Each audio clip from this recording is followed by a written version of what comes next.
క్రికెట్లో వాడే 3 రకాల బాల్స్. క్రికెట్ చూసే వాళ్ళందరూ గమనించే ఉంటారు. టెస్ట్ ఫార్మాట్లో రెడ్ మరియు పింక్ బాల్ వాడటం, అలాగే వన్డే మరియు టీ20 ఫార్మాట్లో వైట్ బాల్ వాడటం. అయితే ఎందుకు ఇలా 3 రకాల బాల్స్ వాడతారు?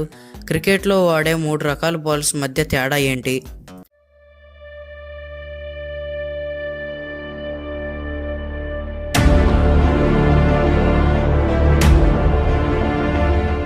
క్రికెట్లో వాడే 3 రకాల బాల్స్ చరిత్ర. క్రికెట్లో రెడ్ బాల్ చరిత్ర. క్రికెట్లో స్టార్టింగ్ నుండి రెడ్ బాల్ను మాత్రమే ఉపయోగించేవారు. అయితే 1970వ సంవత్సరంలో వన్డే క్రికెట్ మొదలుపెట్టాక ఈ రెడ్ బాల్తో వన్డే మ్యాచెస్ ఆడటం కష్టంగా మారింది. ఎందుకంటే నార్మల్గా టెస్ట్ క్రికెట్లో ఒక రోజులో 90 ఓవర్ల పాటు బౌలింగ్ చేయవచ్చు. సన్లైట్ బాగా ఉంటే మ్యాక్సిమం 98 ఓవర్ల పాటు బౌలింగ్ చేస్తారు.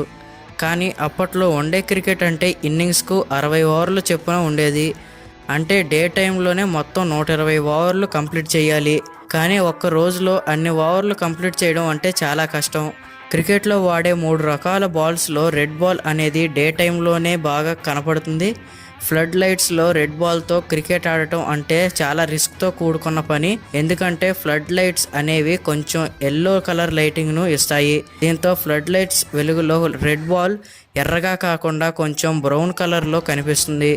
సో మనందరికీ తెలిసిందే, పిచ్ అనేది ఆల్రెడీ కొంచెం బ్రౌన్ కలర్లోనే ఉంటుంది. దీంతో బ్యాట్స్మెన్ బాల్ను సరిగ్గా చూడలేడు. ఈవెన్ ఫీల్డర్స్తో పాటు ఆడియన్స్కు కూడా రెడ్ బాల్తో నైట్ టైం మ్యాచ్ ఆడితే మంచి అనుభవం కలగదు. క్రికెట్లో వైట్ బాల్ చరిత్ర. ఇక స్టార్టింగ్లో వన్డేలను కూడా లైట్ ఫెయిల్ అయినప్పుడు ఆపేసి ఆ మరుసటి రోజు కంటిన్యూ చేసేవారు. అలాగే ఫ్యాన్స్కు కూడా డే టైంలో తప్పితే నైట్ టైం మ్యాచ్ చూడటానికి ఉండేది కాదు. దీంతో ఈ ప్రాబ్లమ్స్ అన్నిటికీ ఒక సొల్యూషన్ తీసుకురావడం కోసం 1977 సంవత్సరంలో వైట్ బాల్ను ఇంట్రడ్యూస్ చేశారు. అలాగే వన్డే మ్యాచ్ను అండ్ నైట్ ఫార్మాట్లో ఆడటం మొదలుపెట్టారు. డార్క్ స్కైలో వైట్ బాల్ అనేది క్లియర్గా కనపడుతుంది. అలాగే మ్యాచ్ చూసే వాళ్ళకి కూడా మంచి ఎక్స్పీరియన్స్ వస్తుంది. అయితే అప్పట్లో కలర్ జెర్సీస్ ఉండేవి కాదు. దీంతో వైట్ జెర్సీస్ వేసుకొని వైట్ బాల్తో క్రికెట్ ఆడటం మరో ప్రాబ్లంను క్రియేట్ చేసింది. ఇక ఈ ప్రాబ్లంకు కూడా చెక్ పెట్టేందుకు అదే ఏడాది కలర్ జెర్సీలను కూడా ఇంట్రడ్యూస్ చేశారు. కానీ స్టార్టింగ్లో వరల్డ్ కప్స్ ఆడినప్పుడు అన్ని డే మ్యాచెస్ పెట్టడం వల్ల 1992 వరకు వైట్ జెర్సీస్ వేసుకొని రెడ్ బాల్తోనే వరల్డ్ కప్ మ్యాచెస్ ఆడారు. కానీ 1992వ సంవత్సరం నుండి వరల్డ్ కప్స్లో కూడా day and night matches introduce చేసి కలర్ జెర్సీలతో వైట్ బాల్ క్రికెట్ ఆడటం మొదలుపెట్టారు. ఇక అప్పటి నుండి లిమిటెడ్ ఓవర్స్ క్రికెట్ను వైట్ బాల్తో, అలాగే టెస్ట్ క్రికెట్ను రెడ్ బాల్తో ఆడుతూ వస్తున్నారు. క్రికెట్లో పింక్ బాల్ చరిత్ర. అయితే రీసెంట్గా 2015వ సంవత్సరంలో టెస్ట్ క్రికెట్ను డే అండ్ నైట్ ఫార్మాట్లో ఆడటం స్టార్ట్ చేశారు. కానీ మనం పైన చెప్పుకున్నట్టు ఫ్లడ్ టైమ్స్లో రెడ్ బాల్తో ఆడటం చాలా డేంజర్. దీంతో డే అండ్ నైట్ టెస్ట్ మ్యాచ్ల కోసం ప్రత్యేకంగా పింక్ బాల్ను ఇంట్రడ్యూస్ చేశారు. అయితే మీకు ఇక్కడ ఒక డౌట్ రావచ్చు, డే అండ్ నైట్ టెస్ట్ మ్యాచ్లను వైట్ బాల్తో ఆడొచ్చు కదా అని. దీనికి ఆన్సర్ ఏంటంటే, టెస్ట్ క్రికెట్ వైట్ జెర్సీలతో ఆడతారు. సో డే అండ్ నైట్ టెస్ట్లో వైట్ బాల్స్తో క్రికెట్ ఆడితే అది ప్రాబ్లం అవ్వచ్చు. అంతేకాకుండా టెస్ట్ క్రికెట్లో ఒక బాల్ను మినిమం 80 ఓవర్ల పాటు యూజ్ చేయాలి. బట్ వైట్ బాల్ 50 నుండి 60 ఓవర్ల పాటే యూజ్ అవుతుంది. దీంతో డే అండ్ నైట్ టెస్ట్ మ్యాచ్ల కోసం పింక్ బాల్ను యూజ్ చేస్తున్నారు. రెడ్ బాల్ మరియు పింక్ బాల్కు మధ్య ఉన్న తేడా. క్రికెట్లో వాడే 3 రకాల బాల్స్లో రెడ్ బాల్కు పింక్ బాల్కు అయితే మేజర్ డిఫరెన్స్ ఏమీ ఉండదు. కానీ డే అండ్ నైట్ టెస్ట్ మ్యాచ్లో నైట్ టైం సన్ ఉండదు కాబట్టి పిచ్ మీద జీవం అలానే ఉంటుంది. దీనివల్ల నైట్ టైంలో పింక్ బాల్ కొంచెం ఎక్కువగా స్వింగ్ అవుతుంది. సో కండిషన్స్ వల్ల ఈ 2 బాల్స్ మధ్య కొంచెం డిఫరెన్స్ వస్తుంది. కానీ ప్రాపర్టీస్ మాత్రం ఆల్మోస్ట్ ఒకటే. సింపుల్గా చెప్పాలంటే జస్ట్ కలర్ చేంజ్ చేశారు అంతే. రెడ్ బాల్ మరియు వైట్ బాల్కు మధ్య ఉన్న తేడా. Number 1, red ball seam threading అనేది కొంచెం దగ్గరగా ఉంటుంది.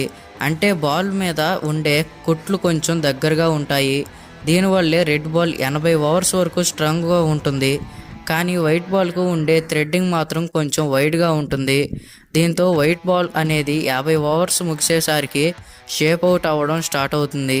నెంబర్ 2, వైట్ బాల్ ఫినిషింగ్ అనేది చాలా స్మూత్గా ఉంటుంది. అంటే బాల్ యొక్క టాప్ సర్ఫేస్ అంతా షైనీగా ఉంటుంది. దీనివల్లే మ్యాచ్ స్టార్టింగ్లో వైట్ బాల్ ఎక్కువగా స్వింగ్ అవుతుంది. బట్ మ్యాచ్ వెళ్ళే కొద్దీ తర్వాత ఓల్డ్ అయిపోవడం వల్ల షైన్ తొందరగా స్వింగ్ తగ్గుతుంది. కానీ రెడ్ బాల్ ఫినిషింగ్ మాత్రం కొంచెం హార్డ్గా ఉంటుంది.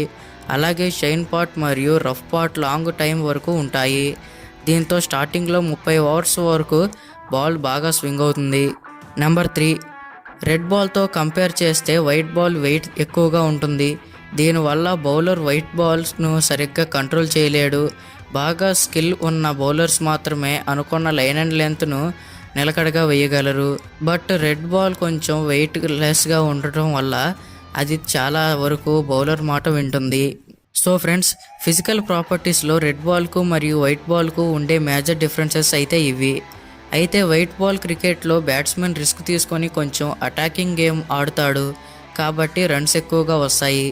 వైట్ బాల్ క్రికెట్లో ఓవర్స్ లిమిటెడ్గా ఉంటాయి కాబట్టి బ్యాట్స్మెన్ రన్స్ కోసం ఆడతాడు. అదే రెడ్ బాల్ క్రికెట్లో స్కోర్ బోర్డు ప్రెషర్ ఉండదు. దీంతో బ్యాట్స్మెన్ తన వికెట్ కాపాడుకోవడం కోసం స్లోగా బ్యాటింగ్ చేస్తాడు. అందుకే రన్స్ తక్కువగా వస్తాయి.